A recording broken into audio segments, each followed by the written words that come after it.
now. This meeting is being recorded. That's right. What's up? This is indeed the E-Man, chilling like a villain, singing like Bob Dylan, keep it on low with some double stuffed Oreos. And I'm here. This is an honor. I'm talking to somebody who's an upcoming director who directed a movie that I thoroughly enjoyed. One of my favorite movies this summer so far, because I haven't got a chance to watch a lot of movies, but this one is, you can't miss it. It's called Life of the Year, and it's directed by this gentleman right here, Mitja Okorn. Now, if I mispronounce your name, I'm sorry, let me know. You did a pretty good job. On the other side, I thought I knew English. You said the first word so fast. I'm like, where am I? What's going on? Like, which was kind of awesome. It felt like, like trap. How do you say trap rap? Oh, trap music? Oh no, yeah. I'm too old for that. But I say it's the E-Man chilling like a villain, singing like Bob Dylan, keep it on the low with some double stuffed Oreos. This is my little intro that I do with my show. You see, but now I understood. So when I came to Poland because I'm originally from Slovenia, when I came to Poland, I didn't know a word of Polish, but I immediately told them, listen, because it's similar languages, it's Slavic language. I said, just don't speak to me in English, speak to me in Polish, but really, really, really slowly, and then I'm going to learn faster. So they did, and I learned in half a year, and I was speaking in a year. So the trick is always, if you don't know, make people speak really slowly. You know? Yeah, that is absolutely true. Like I took 2 years of Spanish, and I learned very little in that Spanish class, but I learned more talking to other people in Spanish. And watching movies that are Spanish soap operas. You see, you should watch that. You know. Yes, subtitles are a huge help. How are you doing today? Great. It's finally summer here, because in East Europe it's usually very grim and rainy, but now it's sunny, and that's why I love living in LA. You know, it was always 24, no, not 20, I'm stupid. Like all day long, sun, you know, every day, like 360 days, maybe 3 days of rain, you know. I couldn't do that because I live in South Carolina, and we have all 4 seasons. I love fall. Fall is my favorite season, and I like to see the leaves falling and everything. So I couldn't do. I have a friend that lives in Los Angeles. I also have a friend that lives in San Diego, and they always compliment the weather there. But I need some cold. I need some mildness. I need a little bit of everything. Did you always live in South Carolina? No, sir. I was born in New Jersey.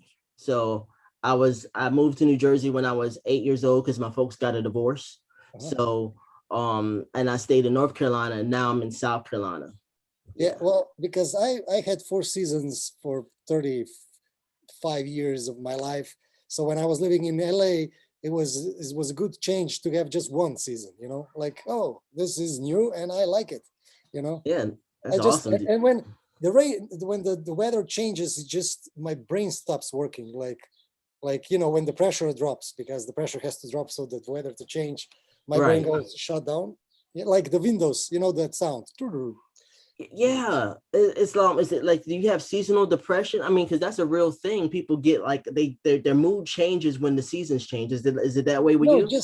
It just sucks. It starts with sun in the morning and then starts raining in the middle, and I get tired. I have to go to sleep, you know. But in LA, I was like, woke up all day long, then went to sleep. Perfect, you know. Awesome. And people are like wondering now, okay, so what the hell does this have to do with anything that they should be talking about? Hey, this is just general conversation, but we're just getting to know each other. It's like the first time us meeting, you know. Yeah. I gotta tell you, so I watched your movies before Life in a Year. Tell the folks that I made you watch them. You're like, I'm only gonna do this if you watch my movies. I'm like, yeah, but because then we can have a more thorough discussion, you know, like. Exactly, and I actually enjoyed both of your movies. I wanted to talk about Letters to Santa, which came out in first of all, let me backtrack a little bit, because I've been watching your interviews, and your experience with when you talk to most directors, most of them say, oh, you know, I started filmmaking because I saw this movie and it changed my life. But with you, it's you started off skateboarding, and then you found your passion through filming skateboarding. Can you kind of go into details with that? Yeah, I basically wanted to be a musician. You know, I'm Okay. pretty old, so I liked Guns N' Roses, the most, you know, white band you can just follow. And I wanted to be like Slash, you know, the guitarist. And Oh but yeah, Slash is awesome. yeah, but somehow that didn't happen. And then I started skateboarding, and at what point we said, let's see how we look skateboarding. And when I saw that I'm better with my camera than with my skateboard, I realized I think I should do the camera thing because that's kind of awesome. And then I came home after recording one day, and I put music under what I recorded, and it was like orgasm. I was like, oh fuck this, I want to do this for the rest of my life. It's just I can put it on rhythm. So I basically combined my first passion, music, with my new passion, camera, filming, and that's how I knew this is what I want to do till the rest of my life. And I think that's the most important thing that can happen to anyone is to. So, but was there something in the process of making films that was there a film that you possibly saw that kind of confirmed that you wanted to do this like for real? Was there a film? No, it was more music, and I think music is the most important element in, well, not music, rhythm. Uh, if you don't have the right rhythm in life, Yeah. like for example, in music, the song can be boring. In films, if you don't have the right rhythm, it can be boring. Yeah. You know, in sex, if you don't know how to the right rhythm in sex, it can be boring, and the girl can go like, "Come on, man," or "Oh man, this guy's cool," you know. So it's this is the most important thing. So oh look, we have music now. Right. What did I want to say? What was the question? Oh, I was asking like if something later on Oh yeah, inspired you okay. more. So that's number one, music, rhythm, most important. But second, because I love music, I watched MTV. So I'm Yeah. basically the generation MTV generation, which means I know all. You know, I was basically doing music videos first. You know, I loved Okay. the fast cutting, the visuals. You know, the MTV generation where we grew up with this Peter awesome. Gabriel. Yeah. Uh, Yeah, like Peter Gabriel, Sledgehammer, Huey no, no, Lewis in the no. News. I was more like, you know, the trash videos, like, you know, the guy who did Nirvana, Smells Like Teen Spirit, and everything that came afterwards, which was like, Okay. you know, everything dirty, even the hip hop, like Wu-Tang Clan, Right. just like fucking gangster shit. I want to do that. I want to do that, you know? So Okay. basically, if you watch my music videos from when I was, you know, just starting, it's like it's really inspired by, for example, I edit my video and the Jay-Z one because I did a total ripoff of Jay-Z 99 Problems and the Oh Bitch, wow. which is one of my favorite music videos. So I took that one and I did the Slovenian version, except his one costed and was made by Mark Romanek and costed $1 million. Mine costed 10,000 or even less, or $1,000, you know? Yeah. But I was like, Cool. yeah, I'm gonna shoot you all because it was a hip hop group. You know, Right. in 99 Problems, they shoot him. You know, Yeah.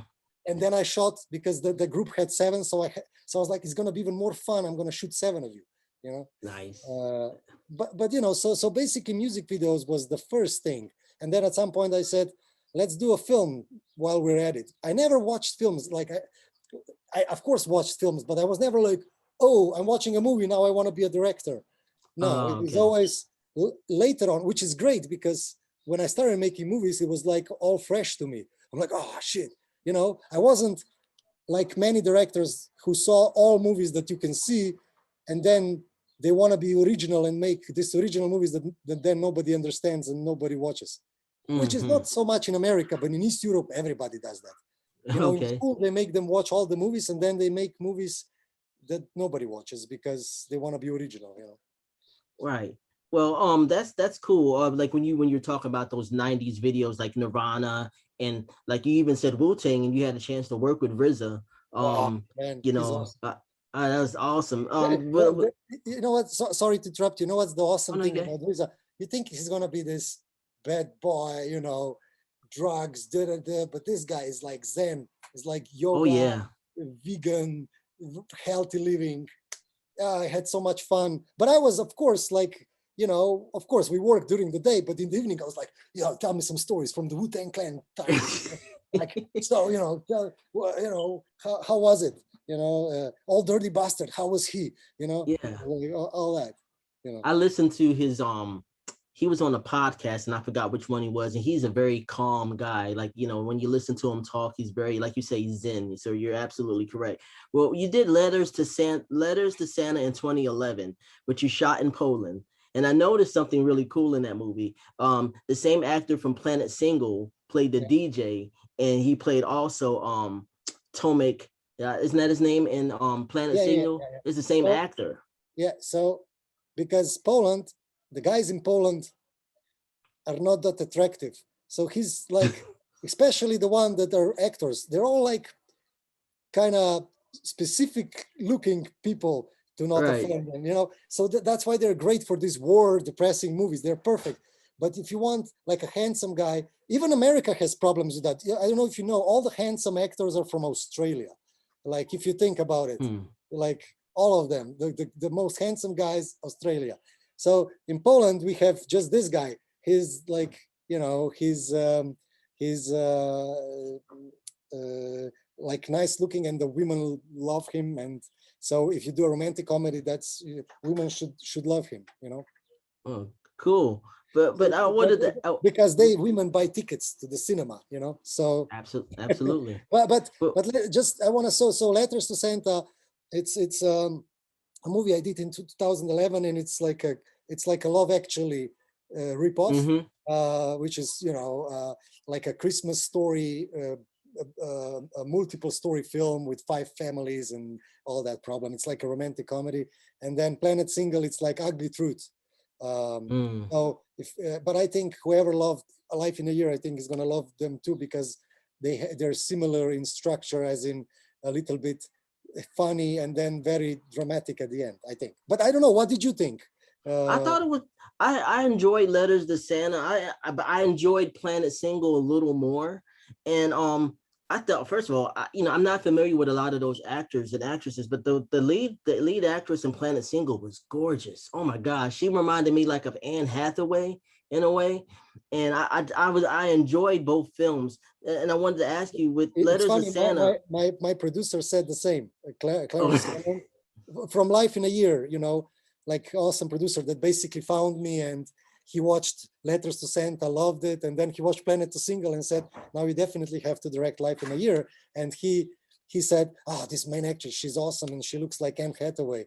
And then I'm like, I never thought of that. I'm like, oh yeah, she does look like Anne Hathaway, She does. And it's when I'm watching it, and with her character, that kind of transitional character where she goes from being just like this really like studious person, and then she kind of branches out and she kind of blossoms. It reminds me of The Princess Diaries, which is a movie Anne Hathaway is in. Now, do you believe? You see, one of my favorite movies, which those movies are pretty inspired on, and Life in a Year as well, is Love and Other Drugs, also with Anne Hathaway.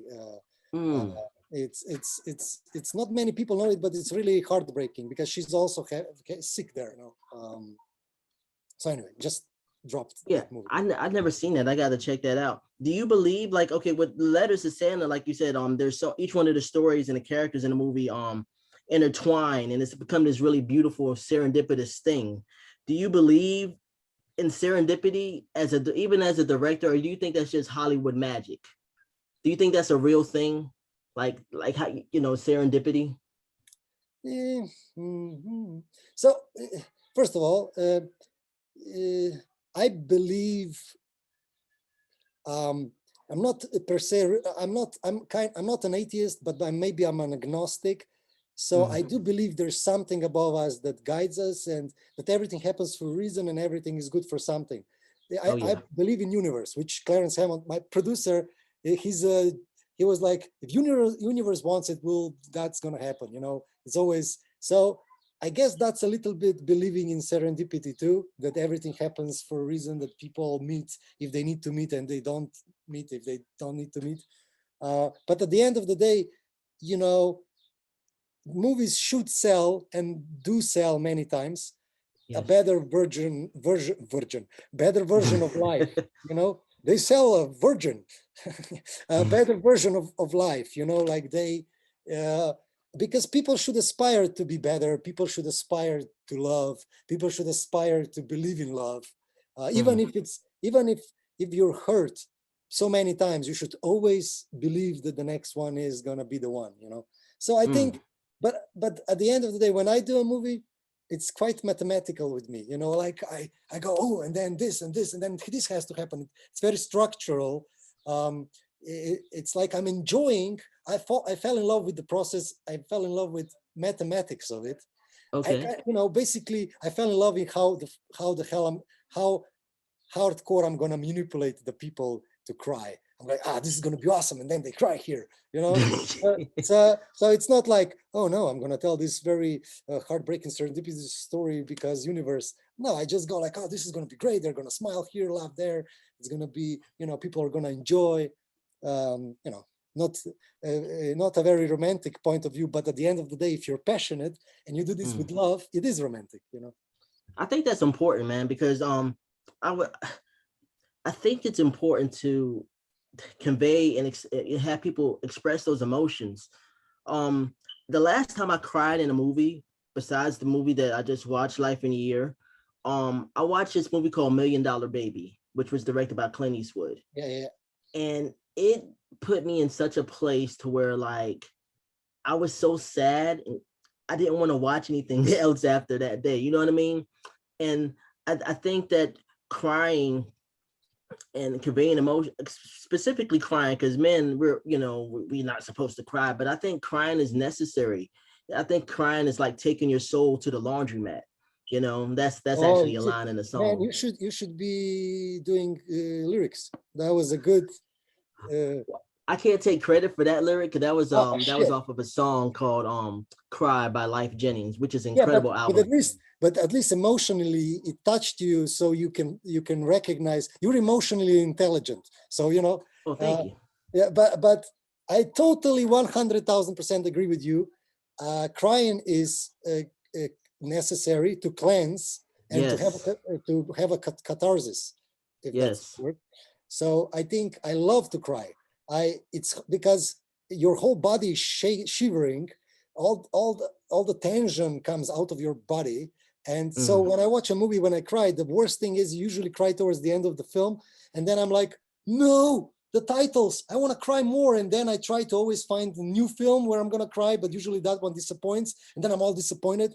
Not like you, after movies where I cry, I want more, But $1 Million Baby was really sad, so maybe. Yeah, it was. $1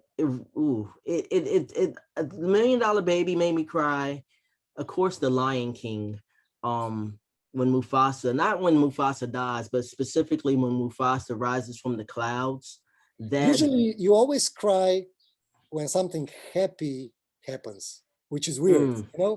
It's when it's something that you suffered and then some beautiful thing comes out of it, you go like, you cry. Or usually you cry totally to the things you were not expecting to cry, like a side story, it's weird because you're not accepted, because you're not expecting that. Because with the one that you're expecting, you're fighting against that crying, like you're a little bit, right. Oh, you're not going to make me cry. And then usually it's somebody from the side hits you and why am I crying about you now, it's really complex. I mean, it's never the same thing with me. I remember I was telling somebody about this yesterday. When I was a kid, the Pillsbury Doughboy. No. When you never heard of the Pillsbury Doughboy? He used to, on the commercials. Anyway, I used to cry at the Pillsbury Doughboy because they used to poke him and he'd be like, and I felt like they were hurting him, But that's, or I remember there's this old show called Taxi they used to come on, starring Danny DeVito as a kid. And the theme song would make me kind of feel sad because it would make me think about my dad who owned a taxi. But anyway, it's always something different. It's never the same. And you can only have that emotions with the crying rings is when you laugh out loud. But it's harder to get yourself to laugh out loud. I'm not talking about, I'm talking that you can't stop and you're rolling on the floor and it's the similar feeling. It's the similar feeling because you start crying. your eyes go like, I can, shit, this is so funny. Yeah. So it's it's the best feeling. Now I cry a lot when people cry to my movies. Live in Here was not in the cinema, but we did a test screening in front of 300 people where these people, where they gave a, they got a Q&A at the end, they got the questionnaires, and, the score was 93 of 100. In the history of Columbia Pictures, only Karate Kid was the last film that got so much. But I cried when the whole cinema started crying and searching for the handkerchiefs, like for the, and that's the most beautiful thing that can happen. Like, for example, with Letters to Santa, there was one thing that happened that's even better. And so there's a moment in the film where she gets the baby and she says, I was waiting for you my whole life. And there's this moments of silence. And I was in cinema in Slovenia, incognito, which is what I love to do. I love to go into cinema. Nobody knows the directors in it. And then I look at them and watch them, how they react. And then when they go out, like I'm like a creep, I go behind them, listen what they're saying. And they're like, what the fuck are you doing? No, nothing, I'm just a creep, So in that moment, there was a silence, and I hear kissing, and like there was a wave of kissing, like everybody kissed their partner, like I love you, and then they all kissed, and it was like and I just said at that moment that I raised the I don't know how you call it, birth rate. I raised the birth rate of Slovenia because all these people went home and made babies, So nice. So I love when people react to my film. I'm basically addicted to. I make movies for them. Of course, I have to love it, but if people don't love it, it's just heartbreaking, Absolutely, man. I mean, so like where did you cry? Where did you cry at Life in a Year? Which scene? Okay. So when Jaden, which I gotta say, Jaden is incredible in this movie. Like, I've seen him like grow as an actor throughout the years. And the part where the doctors are like, well, there's nothing we can do for her. And he starts throwing around stuff and he's like, no. And he starts hitting himself. And that really struck a chord with me because when I would get mad, I would hit myself as well. And that made me sad. And then when Nia Long was comforting him, she was like, you've done all you can do. That hit me. That scene is my favorite scene. One second, I always cry there, but I cry. Where I cry? When he realizes it's the end and he puts his head in Nia's, like, but why? Like, because first is anger and like, oh, fuck all this, but then it's like, why? And the music hits in, which is great.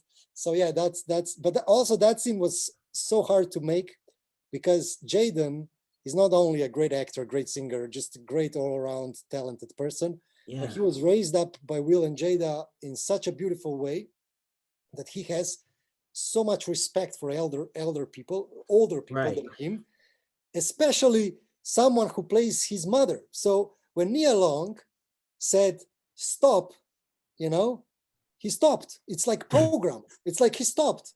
Oh yeah, that's and I'm like, why did Jaden stop? What's going on? And I went and I'm like, Jaden, I know, because to him that's his mother basically telling him to stop, and he would never dare go against his mother. And then of course I have to tell him, listen, this is exactly the thing you have to do now because something horrible is happening in your life, in the character's life, not in your life, right? And you have to rebel against everybody. Everybody's guilty for this. Everybody, you have to. And he needed like 3 takes. He couldn't. And then in the 4th take, this happened. And I'm like, oh shit, we have it. And wow. So he went over himself and did it. So yeah, it was, and that's why we just left it in one shot, basically. Wow. I want to ask you, like, okay, let me tell you a story. So my sister, who's actually a breast cancer survivor, I always value her opinion when it comes to movies. So I always ask her, have you seen a good movie lately? And she says, yeah, I saw Life in a Year. She didn't even hesitate. She said, Life in a Year. I'm like, wow, okay, I need to see it. And what's really weird, when she said Life in a Year, I'd never watched the trailer for it, but I remember the poster in the hot pink colors and the pastels. So that immediately went in my brain. And so I watched it, and I loved going into a movie not knowing what to expect. And when you see him running in the first beginning of the film, I could relate to that because I've run at least a mile 3 times a week. I could relate to that. Then he makes the lap, he hits the mailbox, and there's Cuba Gooding Jr. I'm like, oh shit. I'm like, Cuba Gooding Jr. is like one of my favorite actors. Then they go inside the house and there's Nia Long. Like that, I don't know if you, Boys in the Hood was a movie that's in my blood. So to see them on screen together for the first time in a long time is a big deal. It is such a big deal. And from there on, I was invested in the movie. Now, what was it like working with those two people? Because they're legends. So first, I have a question for you. So she survived breast cancer. That is correct. Yes. Did she go through chemotherapy? Yes. And this is one important. So because another person wrote to me who also lost her sister to cancer very young, and I always ask the same question: were you annoyed that she still has the eyebrows? No. You talking about Kara? Yeah, No. Yeah. Let me tell you why. Because actor Chadwick Boseman recently passed away from cancer, right?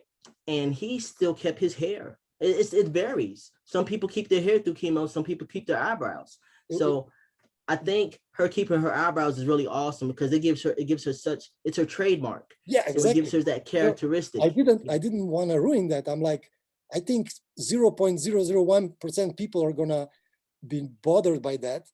And the one that lost her sister says, whoever sees that in this movie, sees that she has eyebrows, didn't watch the movie correctly, because this movie is not about eyebrows. It's about love. It's about losing the one you love. It's about amazing, like love till you die. It's like, it's all that, Yes. And so second question, yes. Were you not like, why is Jaden listening to Big Sean in 2000? It's like Bounce Back. It's such an old, basically it's already old in a way, No, not at all. Because that it was new to me. I don't listen to a lot of new hip hop. A lot of the hip hop that I was raised on was Tribe Called Quest, old Jay-Z, Kanye West, the old Kanye. That was the hip hop I was raised on. So like, I'm not really familiar with Big Sean's work, so it didn't bother me at all. Because when we made the film was 2017, and because then of many reasons, it was released a couple years later. And I'm like, if I wanted to change just one thing, basically that song into something more fresh, or have Chewy Martinez, who is on the radio, say, an oldie but goldie, just something so that it's not like, oh, why is he listening to 3-year-old song like it's a new one? But anyway, so back to your question. Listen, Cuba Gooding is the most professional actor I've ever worked with. I mean, I was lucky all around, really. I had the best crew of actors possible, and I'm so thankful because, it wasn't supposed to be Cuba. It was supposed to be Terrence Howard. Terrence Howard. Right. And well, something happened. I can't go into details. And on Saturday, we were supposed to start shooting on Monday, and on Saturday, we didn't have the father, and I was like panicking because I'm from Europe, and then like, oh fuck, and they were like, well, okay. So on Sunday, somehow Cuba, he was on so we called Cuba. He's like, I just started vacations with my family, and we were like, yes, sorry, but can you not do that and come and help us out? So he was in New York. And he didn't have a passport. We were shooting in Toronto, so he didn't have a passport. So somebody on Sunday had to go to his house, get the passport, send it to New York, so that he could on Monday come on the set of Life in a Year. He only missed one scene. Wow. And came directly on the scene where he is listening to the to the CD that to the record that his son made and cries, you know? Right. Yeah. So like he walks in, sits down, cries, and I'm like, thank you, God, or universe, or whatever. You know, like we talked about serendipity. I think that's Yes, a sir. serendipity one-on-one. So, you know, and it's a different serendipity, but it's kind of perfect. So he was like every day he was in the, like he didn't even go into his trailer. He was always on the set on his iPad, watch hockey, read news. And when it was time for him, you know, he stood up and came into the scene, and he had many great ideas. For example, he told me, I think, Mitja, that we should have a prayer before the start of this scene. And, you know, in Europe, that's not a thing we do. So I was like, I didn't, to me, it was kind of ridiculous, but he convinced me, you know, that that's important for a family like that, that would be important, you know? And so stuff like that. But the most thing that I will never forget is when we were shooting the most important scene of the film for what Kuba side is the dinner, you know, when he explodes on Isabel. So so we forgot to say, you have to say, write it, spoiler alert for everybody. Sorry, spoiler. No, it's too late now. We already just write it below. But anyway, so he's so all of a sudden he gets a phone call during the filming of that scene that his father died, you know, and we were all like, oh fuck, that's the end. Like, you know, that sucks. Like, you know, that sucks because his father died, but also sucks we can't film anymore. But then after an hour, he came out of the trailer and said, let's finish this. And I'm like, wow. I wouldn't be able to do that, but he was such a professional. And, you know, you could see in his acting that he's distressed, but I think that worked on that scene anyway. And, you know, so he just finished the scene, and it was like, you know, so I had a great experience with him, but with everyone. What about Nia? Nia is a very passionate person. She was screaming on me all the time, you know. But you know, that's I like that. You know, I come from Europe where we all scream at each other. You know, that's awesome. I guess in America it's not that, you know, it's all the stuff, but no, we say to each other whatever we think, and she did, and you know, and that's great. So yeah, she really took care of what her character is going to be wearing. You know, so she knew her shit, I will say. Yeah, it's awesome, dude. Because like seeing them on screen together since Boys in the Hood was just everybody said it's like they grew up and had a child, and that's life in a year. Yes. Well, I was surprised. I know you get this question a lot, and I'm just gonna ask you anyway. But people ask you what was it like being, you know, working with Will Smith being the next EP on the film. But I'm also gonna ask you, do you have a favorite song by Will Smith?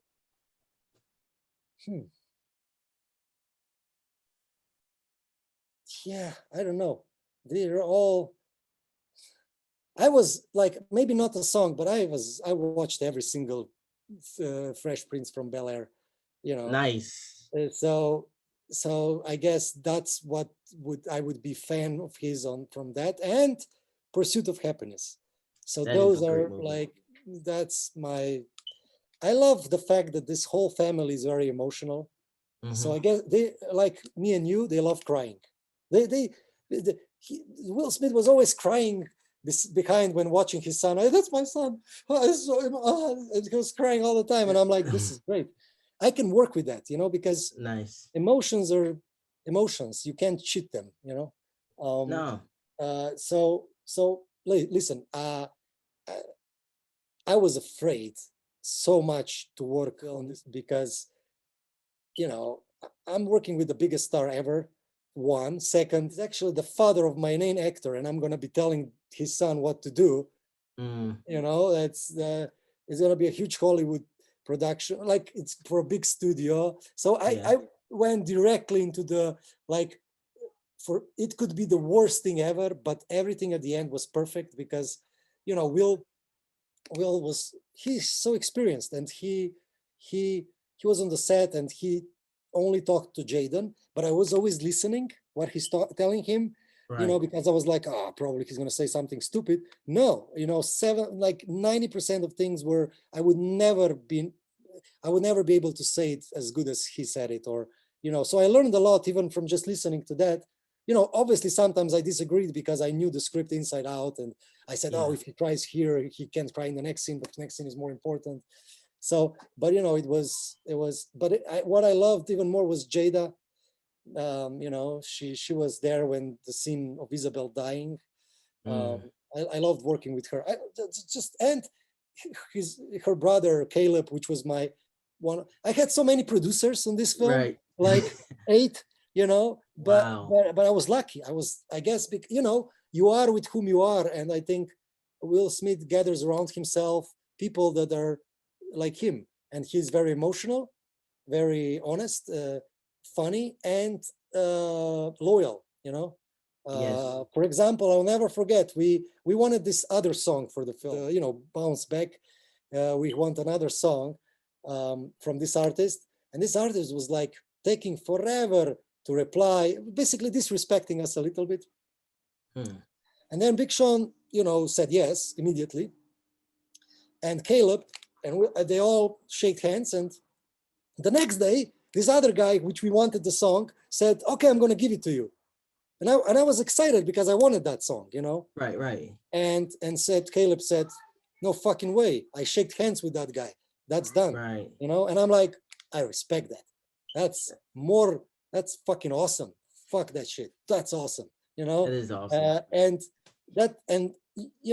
Because I come from a country where there's similar kind of people. I don't know how, it's like, it's that street smart, Street smart is better than school smart.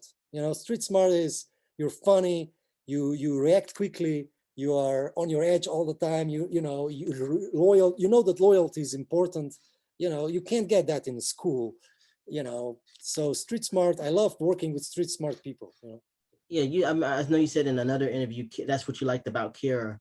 Kara was really street smart. She was a street smart actress. Yeah, like everybody in this film was like, we were all fucking joking around, having fun, and working our ass off, and it was great. It was great, yeah. In the movie, one of my favorite scenes is the big chill scene inside the ice cream parlor. Yeah. And they start singing that song, which is kind of like a play off of the song called Word Up by Cameo. Now, how hard was it for you guys to like not laugh all the time? Because that's like, I'm laughing out loud when I'm watching that scene, especially when the guy's like, wow.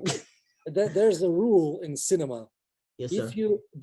In Poland, it rhymes, but I don't think it rhymes. I've tried to translate it. If you have laughter on the set, there's gonna be shit on screen.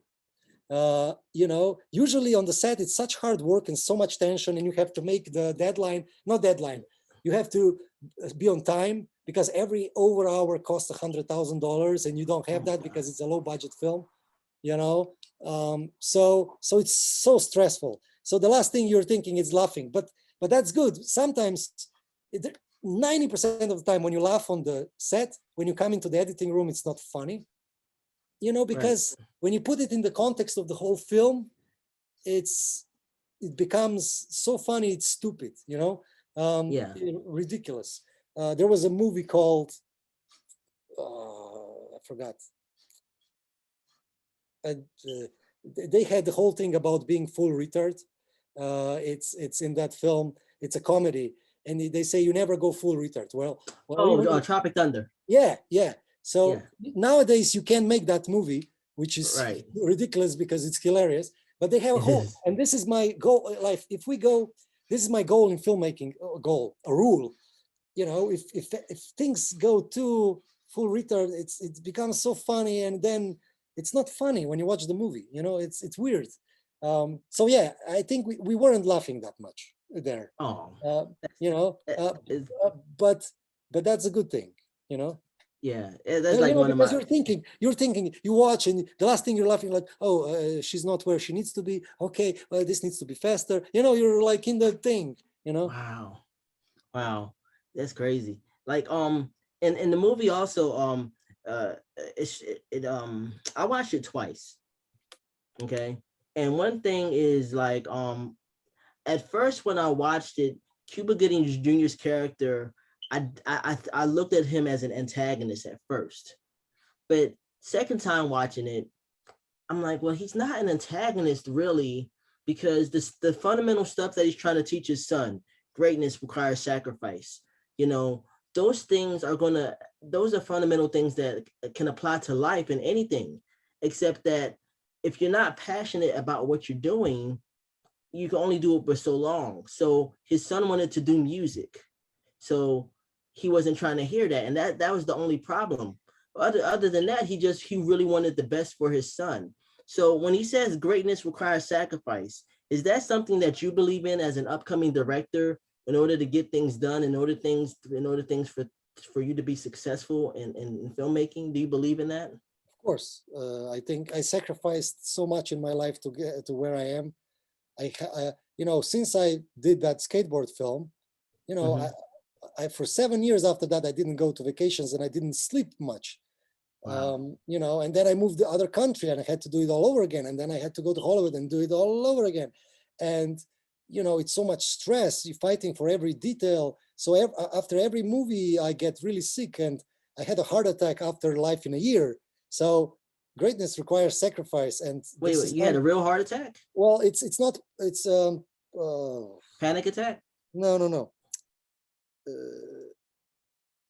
Heart palpitations? no. It's when you get your shit pulmonary embolism. Oh, pulmonary layers. And so you had a blood clot in one Yeah, of your. yeah. Oh So wow. it went through the heart. But if it would be stuck in the heart, it would be heart attack. So it was a Right. lung attack. No, lungs attack. You know. So you had a blood clot in your lung and it traveled to your heart. It travels usually from your leg, goes up, goes through the Right. heart, and then Mhm. gets into the lungs. That's how the road Wow. goes. So it was, so it's not a joke. It's greatness requires sacrifice. Um, then people say, oh, it's easy for you, just make movies and then you do. No, it's fucking hardcore. And it's constant work. And even for me to get the job, I wasn't hired immediately. I had to work 2 years on the script, not knowing if I'm gonna direct that, and so much other stuff. It's yeah, it's not easy to do what you love in life. I calm down a little bit now, because my dream was to make a movie in Hollywood. So now Right. I fulfilled that dream, and I'm a little more calmer, and I take time for myself now a little bit more. But you're right. The father in the movie obviously does everything that he does out of love. Right. And he's like, how do you not understand? I don't want you to have a life I had. Yeah, but you want him to have a life he doesn't want. Let him have a life he wants. Um, but there's a funny thing here. The one thing that in America, watching film were annoyed is like, did he really just throw away his whole how do you say college opportunity? Right. But And it's the joke is, in Europe that's a normal thing, but in America college is so important. It's like, yeah, right. but he made that sacrifice, and probably when he comes to New York, the joke is, I have an amazing idea for a sequel, but I don't know if it's ever going to happen. Uh, Wow. but the first thing that's going to come in New York, he's going to get smack in his face and going to live in a shitty apartment, and Yeah, he's going to yeah. remember greatness requires sacrifice every day. He's going to remember, and he's going to be ashamed to come home to his father and admit that father was right, Wow. because he was right. But you have to learn on your own mistakes when you're young. Yes. Whatever parents tell you, say, fuck, you're stupid, I'm smarter. I was the same. And now looking back, I was like, no, my father was right. I was wrong. But when you're young, you're rebellious, So he did this, but the truth to be told, he's either gonna succeed there, fall and succeed, or he's gonna come back and he can still go back to Harvard. There's never too late to go back to school if you really want to. Right. But I think for me, but this was in America, it was like test screenings. People were like, yeah, but why doesn't he go to, Harvard, man? Right. But I say, yeah, but the school is not that important. In America, so many people go to school, get huge debts, um, and Yes. and Yeah. then suffer because of that. What is important is that you're hardworking, passionate, that you find Yes. something to be passionate about and that it's worth being hard for working for. And then you do that 24/7 for 7 years at least, and then you're going to start earning money. And that means you have to school yourself. Is that going to school, or you will have to be in front of the computer and internet and read everything, watch everything, call people like you call me, and you want to know more about stuff, Right. you have to work for free. You'll have to work. I've worked 7 It's an years for internship. free. It's not just for free. I invested everything I had. I borrowed money in my passion so that now I can live off it. And for some it's cool. School is good because you get connections there with other people that Yes, you're going to be networking. working, Yes. you're going to be working with together. You know. Anyway, so it's. I forgot what I still wanted to say, something, but it's all good. I know I agree with you 100%. In my mind, there's so much to say, but in my mind, I feel like there's so much more going on in Darren's house that wasn't that wasn't presented, and that's why I'm like yearning for a sequel, because I feel like okay, first of all, I think that Cuba Gooding Jr.'s character, I think he has an alcohol problem. You know what I'm saying? And I think that, I think his mother is really quiet, and I'm interested in knowing the dynamic in that house. And I'm thinking like when he does move to New York, that of course, like you said, he's going to have a tough time, but also I'm thinking maybe um uh I forgot the character's name, Chris D'Elia's character. Phil. Yeah, Phil. I'm thinking maybe he sends Darren all of the journals that Cara Deveen's character had to kind of help him through. You know what I'm saying? Well, Because listen. So let me just pitch you the sequel. So, okay, so the sequel would be he goes into the big city thinking it's gonna be easy because he has this one song that's cute. It's cute. yeah, That's why we didn't. It's beautiful. It's cute, but it's from the heart. But man, that's not enough. He's pretty right. It's just one quickly gonna song. be working in fast food something, whatever, or just something worse like trying to make ends meets and then he's gonna meet his, how do you say it in Karate Kid, sensei? Sensei. Sensei, yeah. Yes, sir. Like an older rapper or something is gonna be cool. Like, Yeah.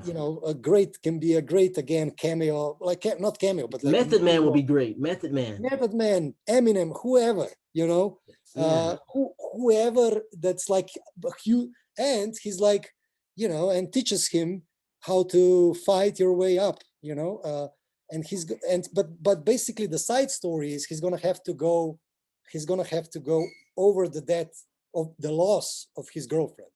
So, and he's gonna meet a new girlfriend, but he's gonna always want to compare her to Isabel. And right. so she at some point gonna say, listen, I'm not Isabel, So he's gonna have to be able to say goodbye to her at some point, to Isabel, right. so he can have a new relationship. Wow. Yeah. So and obviously the father would be there, and so it would be, he's like, fuck, I can't go back. After all I did, I can't go back, and which is good, Obviously, he's gonna go back and he's gonna give up at some point in the film so that he can then bounce back and become who he needs to become. Right. Yeah. I hope that happens, because like one thing I love about the movie too is like I love all of the characters, from the people that worked at the ice cream shop to his friends. His friends were funny. All of the characters, none of the characters annoyed me, and I enjoyed, and I want to know more about those characters. Like you said, like his friends. One of them had trouble getting girls. He got a girl at the end, and then the other one actually went to college. I mean, I'm just curious about these characters, what happens in their lives. So I hope a sequel comes into play. I wanted to know too is like, 2020 was a terrible year. Um, what how did you manage to get through 2020? Also, what's some advice you can give what is something that you learned from 2020 that you carried over to this year to maybe help inspire people? Well, so this is not going to be the answer you may be searching for, because to me, 2020 was the best year of my life, you know? Okay. And I don't want to rub it in anybody's nose, like face, like, yeah, no, it's just three things happened. I got three children. So Awesome. one is my real child. Second is a daughter, the second is Life in a Year came out, and I produced the film All My Friends Are Dead on Netflix. That also came out. So, Right. and so it's like I saw it was very hardcore, and I was, for half a year now, I was tired, almost depressed, because I worked so much in 2020. So it didn't affect me as much, except the fact that I couldn't do sports, and sports are the only thing that keeps me sane. So so that so I can't, I know for so many it was the shittiest time ever, but after rain always comes sun. I know it's a cliche, but that's how it is. And also, people are going to explode now. People are going to be so excited that they can go to cinemas again, that they can go to theater again, that they can go to concerts again. Yeah. People are going to just not going to want to be at home anymore because they hate home. Like, I was at home for the whole year. And, maybe some good things will happen out of this. Maybe they learn something with making this vaccine that they could use to heal cancer, maybe, that. And then if that happens, we will all be saying, thanks God for coronavirus, because we now can have a cure for cancer. That's what I'm hoping for, But by making vaccines, because they had to use this new way of doing vaccines with this MR, whatever the hell. And, maybe they can use it to treat cancer, Yeah, maybe. And I feel like I feel the same way. I feel like 2020, it was rocky at first, but it also allowed me to talk to people like yourself, and also allowed me to everything happens for a reason, you see. Yeah. Everything is good for something. If this wouldn't happen, we maybe would never speak. And you always have to find good positives in everything, and then just make the most out of it. Yeah, I agree with you 100%, because like I believe, I tell you, I believe after that year anything is possible. Like I said, like not only with that, but I've just seen cities around the world vacant, like major cities vacant because of this. That's something I never thought I'd see. Me seeing that, but then at the same time, me seeing like people stand up for George Floyd, and all of those injustices that happen, to my people in America. Seeing people all around the world stand up and say, no, enough is enough. That's amazing, Yeah, and but just we have to be careful. Coronavirus would be a sort of like a war, because people after war respect life, and they respect that they have each other, because people nowadays, they have everything. Everybody has a phone, a car, or whatever. People don't respect that they have everything. We were never that rich in the history of being rich ever. Like even the poorest people are the richest in the history. So, but people are so spoiled and bored because they have everything. And so the only thing they do, they argue amongst each other. And I hope the coronavirus, when it stops, that everybody's like, oh shit, we're alive. Let's not argue so much. Let's love each other and just, do movies and do art. And I hope, but you never know. I don't like seeing so, because people are so divided. I don't, it's like because you can see that the only way to heal that is by war or by a revolution. Maybe we get to Mars and people will hug each other and say, we're on Mars, something. I think it's through communication, just simply. And that's one of the beautiful things now with me. I noticed that everybody and their mother has a podcast. And I think that's beautiful because everybody wants to be heard, in some kind of way. Yeah, but so you I also think have to work much harder yeah. to become visible. Yeah. When if you were the first podcast, everybody's like, oh, listen to this guy. But now it's like, oh, another one. So you have to be really good. Yeah, you got to be specific. Greatness and you have to requires sacrifice. Greatness requires sacrifice. That's right. I mean, I think that it's beautiful that people want to be heard. And I think that if people just take time to listen, and get another person's point of view, that could solve a whole lot more than fighting. You know what I mean? You're like, oh, well, this person's cool. It's not about anything like the color of their skin or nothing like that. They're actually you judge a person by the content of their character, like Martin Luther King said. So I believe that 100%. Like communication is key, and just treating people how you want to be treated. I think that's the key. I think also three things. People should not judge people by what they believe in, as in religion. Yeah. What they vote for. It used to be so great. If you were for this person and he was for that person, they would never fight. We would argument to each other, like, I don't think good. But now it's like in LA, if somebody says this is for Trump, it's like it's the end of the world, and people are so angry at each other. And so that's the second one. What you vote for, it should be respected, and how do you say, you shouldn't judge. And third one, you shouldn't be judging who you have sex with. It's whatever you like, and obviously, right. But everything else, like the color of your skin and all that, it's illogical that you should never judge. That's basically no. But I like, me personally, I have never met a racist in my life. You maybe have a different, obviously, how do you say, experience. But I live in the South, so yeah, not many though. Not many. Yeah, it's like, really, I would immediately tell them to go fuck themselves. Excuse my French, obviously, but really, I never like the hate. I never, and maybe because when you have love in your heart, the people around you also have love in your heart, and people who have hate, they're in some basement and they're like, I hate somebody, so this is how I see the world. I see the world that on the left, on the right, everywhere, conservative, liberal, whatever, 95% of people are good people, or maybe 90, and we have more in common than we think, like we don't think we have, or whatever, and the problem is there's always the radical left or right. There's this crazy people that then you have a feeling, and there's some topics that are very divisive, and that's why we now think that everybody's hate with hate. There's gonna be hate with love, and exactly. I don't know, probably 10,000 people before me said that. So it's a little bit pathetic. That's Dr. King said that. But I think people, I worked in retail for years.